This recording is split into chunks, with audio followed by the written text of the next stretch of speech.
Ndewonu Igbo bụ Igbo. N'ihe mmụta ụbọchị taa, anyị chọrọ ile anya isiokwu nke a kpọrọ ọrụ na-arụ n'ahịrịokwu.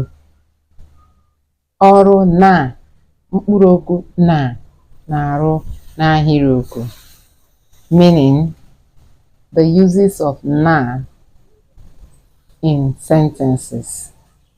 The uses of na and what they stand for in sentences.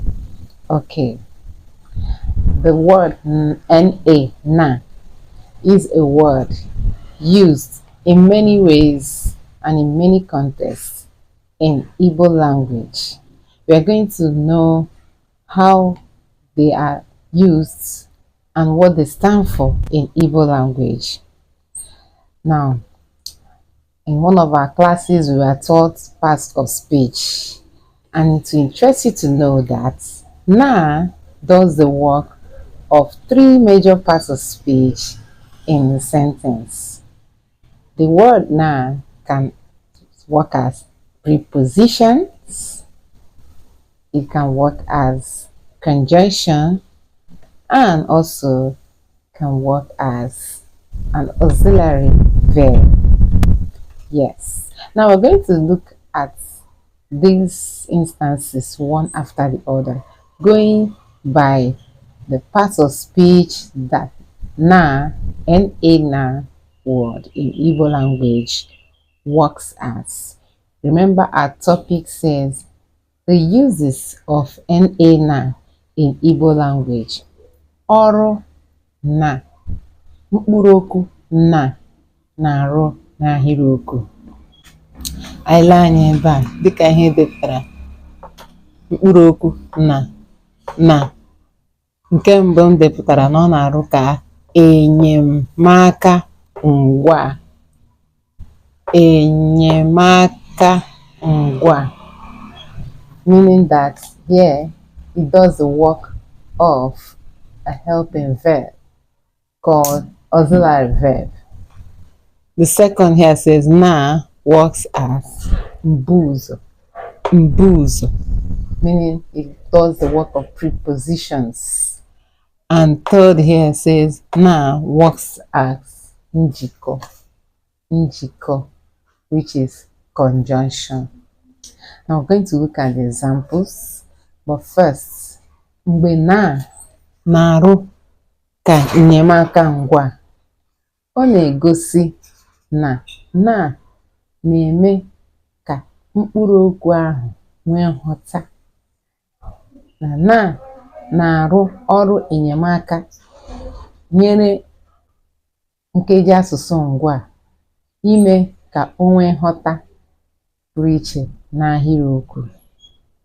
Now, with the help of the auxiliary verb, it makes the word complete.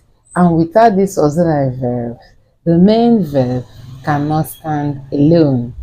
Mgbe mkpụrụokwu nọ n'ọrụ na enyemaka ngwa, mkpụrụokwu na-arụ ka enyemaka ngwa n'ahịrịokwu, ọ na-ejikarị akara uhie nke a kpọrọ hyphen.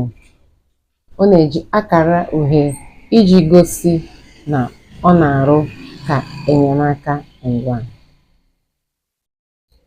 Mgbe na-arụ ka mbuụzọ, na-arụ ka mbuụzọ nke a kpọrọ na bekee preposition, iji wee gosi na na-ezi ebe ihe mere, mgbe ihe mere na otu o si mee. Na-eji akara rịkọm elu nke a kpọrọ na bekee apostrophe na-arụ ọrụ ka mbuụzọ. Ma ọrụwa ka mbuụzọ, ọ na-ebu akara rịkọm elu egosi na na-arụ ka mbuụzọ. Na-arụ ka mbuụzọ. Nke ikpeazụ bụ njikọ. Na-arụ ka njikọ ka a kpọrọ na bekee conjunction.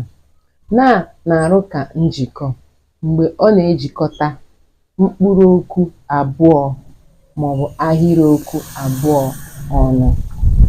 In this regard, the word na works as conjunction joining two words or two phrasal or causal sentences together.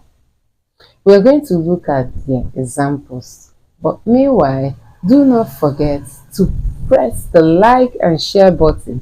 Share this video so that it will get to your friends, okay? If you're seeing me for the first time, do not forget to press the follow button. Also drop your comments in the comment section. Tell us where you're seeing us from and what you feel about these wonderful lessons. Okay, ka anyị gaa n'ihu ịma ọmụmaatụ na ọrụ na-arụ n'ahịrịokwu site n'otu o si arụ ọrụ n'ahịrịokwu mgbe ọ na-eji nkeji asụsụ atọ anyị kpọpụtara arụ ọrụ. Ka anyị gaa n'ihu. Ọ dị mma.